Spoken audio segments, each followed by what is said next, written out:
The light at the end of the tunnel. Have you ever wondered what happens after we die? What happens when our time here on Earth is up? You ever wondered if there's anything after death, or whether that's the end of our stories? There are many beliefs, many theories, but no real answers to these questions. But there is one thing that many people have in common when it comes to what they believe happens after death. It's something that shows up in religion, in stories, in movies, in science fiction, and in real life. It's the light at the end of the tunnel.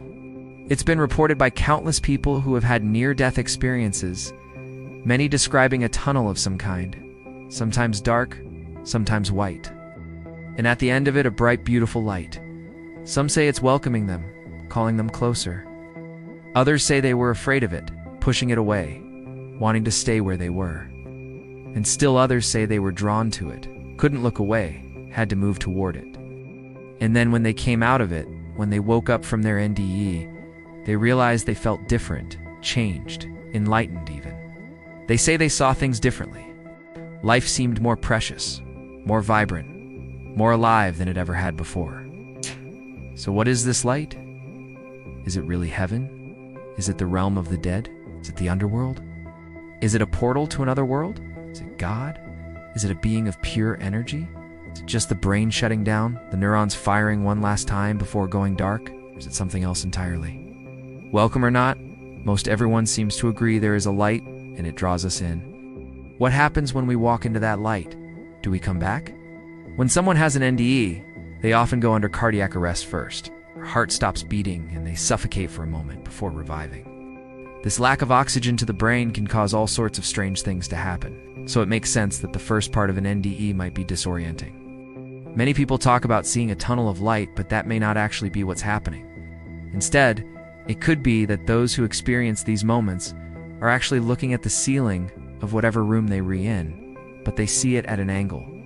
It's skewed because of the way their brain is reacting to the sudden lack of oxygen. Sometimes, though, the light seems to come from everywhere. So let's imagine there's no room, no walls, no ceiling. Let's imagine a person is lying in the middle of a field, looking up at a night sky full of stars. What does that sky look like when you're dying? Does it seem brighter somehow? Maybe to some it might look like the stars are getting closer, like the whole universe is unfolding above them. It may even seem like the sky is reaching down into them, enveloping them in its immensity. Some say this is what they experience when they pass on. Not a tunnel, but a vast expanse of sparkling light and infinite love. In some cases, that light is coming from within. Our bodies are made of light, stardust, the stuff that exploded in far-off galaxies and spread its pieces across the universe. Pieces that eventually formed planets and people. When our bodies shut down, that light that's been held inside of us spreads out and becomes visible.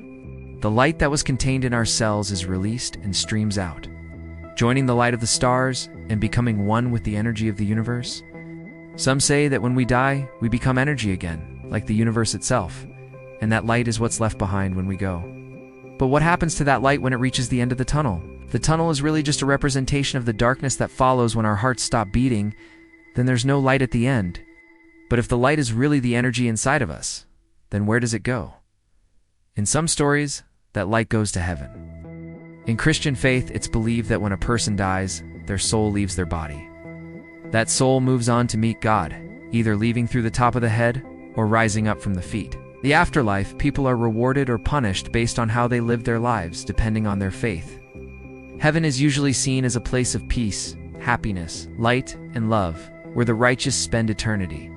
Hell is the opposite, a place of pain and fire and damnation. So when someone dies, if their soul is good, their light goes to heaven, which is filled with light. In other stories, the light goes to the realm of the dead, a place called the underworld, somewhere between heaven and hell. Sometimes the underworld is a place where the dead wait to be reincarnated, moving on to another life, another chance to learn lessons that haven't been learned yet. In some cultures, the dead might also be judged in the underworld, and they too might face rewards or punishments. Then there are other stories where the dead just hang out in the underworld, walking around, hanging out with friends and family, playing sports, eating snacks. It's just a chill place where people go when they die. Some people believe that when they die, their light goes to a spirit guide, a guardian of some kind, who welcomes them and helps lead them along their path. Some say there's no path, only oneness. That when their light merges with the source, it joins everything and everyone, and there's nothing separate, nothing individual. All is one, and one is all. Many people have experienced ends and have described walking into that light and coming out the other side, sharing stories about what they saw and felt.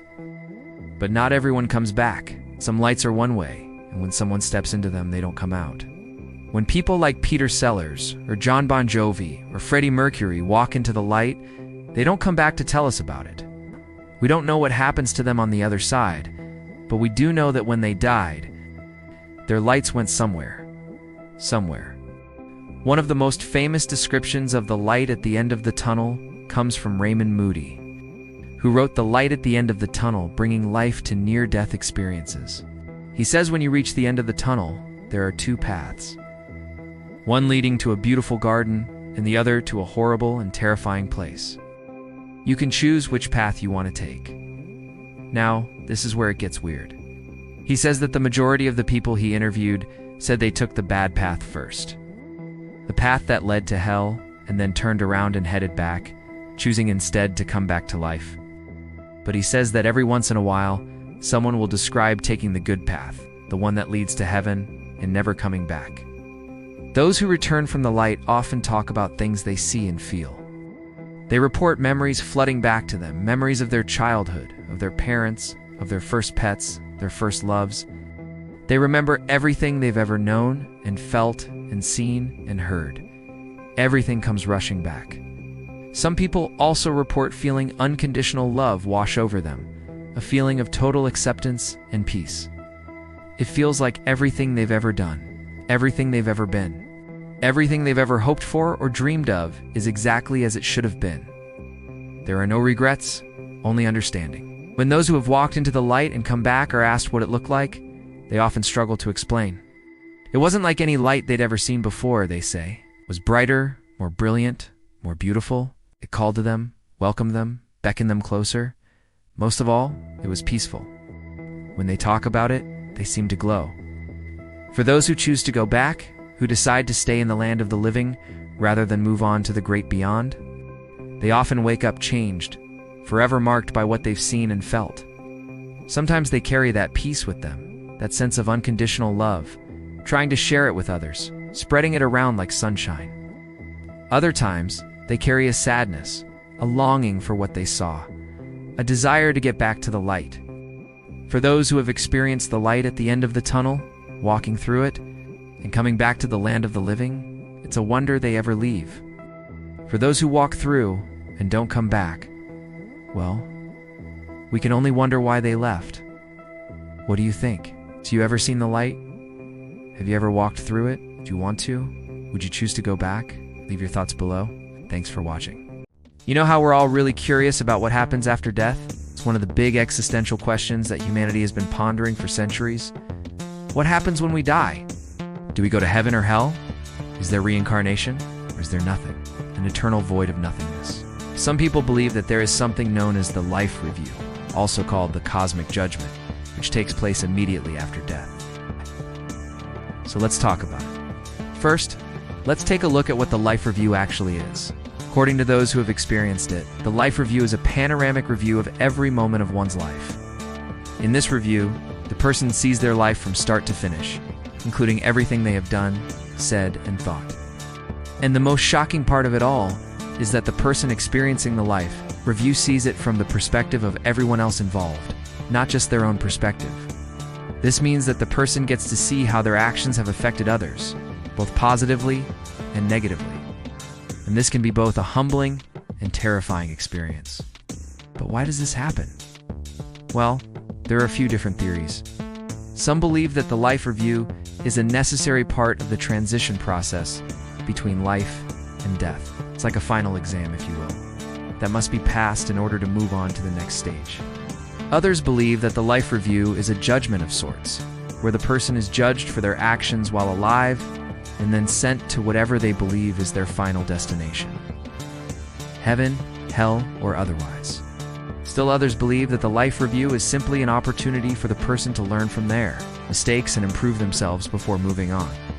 Now, before we get into the details, I want to make it clear that there is no scientific evidence to support the existence of the life review. All of the evidence is anecdotal, meaning it comes from personal accounts of people who have had near-death experiences. However, the life review is a very common theme in these NDE accounts, so it's something that we should at least be aware of. With that said, let's take a look at some of the details of the life review. First, let's take a look at what some NDE survivors have said about their experiences. As I mentioned earlier, the life review is a very common theme in NDE accounts. In fact, it's been reported by hundreds of people over the years who have had similar experiences. One of the most well-known cases is that of a man named Raymond Moody. Moody was a doctor who wrote a book about his experiences called Life After Life. In his book, Moody describes the life review in detail, saying that the person is shown their entire life in a panoramic view, and they see it from the perspective of everyone else involved. Moody says that this can be a very emotional experience, and he's quoted as saying, "It's an experience which is so overwhelming that it literally leaves the person speechless."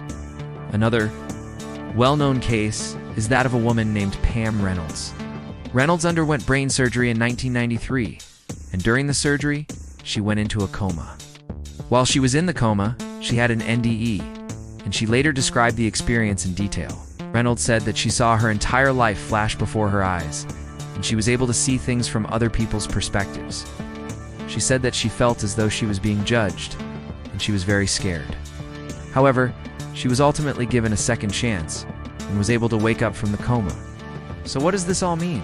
Well, there are a lot of different ways to interpret these NDE accounts. Some people believe that they are evidence of an afterlife, while others believe that they are simply the result of the brain trying to make sense of what it's experiencing. However, one thing that we can all agree on is that NDEs are incredibly powerful experiences that can change a person's perspective on life. Let's now take a closer look at some of the key features of the life review. As I mentioned earlier, the life review is said to be a panoramic review of one's entire life.